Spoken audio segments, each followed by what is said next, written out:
முக்கியமான விஷயத்தை இப்போ சொல்ல விரும்புகிறேன். இந்த சினிமா பாடல்களை மேடையில் பாட ஆரம்பித்தது நாங்கள் தான் முதல் 57 பாட ஆரம்பித்தோம்.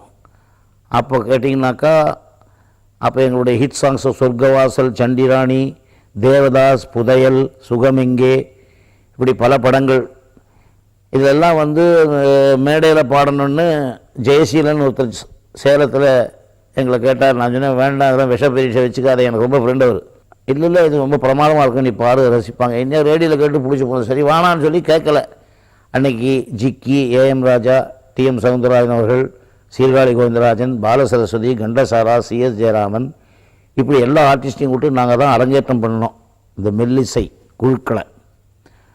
அதிலிருந்து பிடிச்சது கல்யாண வீட்டிலையும் சினிமா பாட்டு தான், எங்கே பார்த்தாலும் கோயிலையும் சினிமா பாட்டு, ஆர்கெஸ்ட்ரா வாசிக்க வேண்டியது தான்.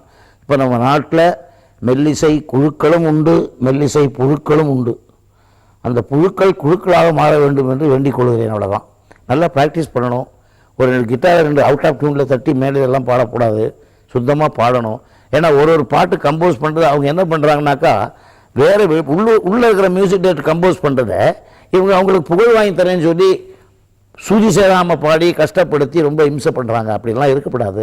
கொஞ்சம் மெனக்கெடுங்க, ப்ராக்டிஸ் பண்ணிங்கன்னா நீங்களும் வரலாம். உங்களுக்கு உற்சாகம் அந்த அதில் முன்னேறணுங்கிற அக்கறை இருந்ததுனாக்கா கொஞ்சம் அதுக்குன்னு மெனக்கிட்டு செலக்ட் பண்ணிங்கன்னா துணிவே துணைன்னு கண்டவங்களாம் கண்டதை செய்யக்கூடாதுன்ற என்னுடைய தாழ்மையான அபிப்பிராயம்.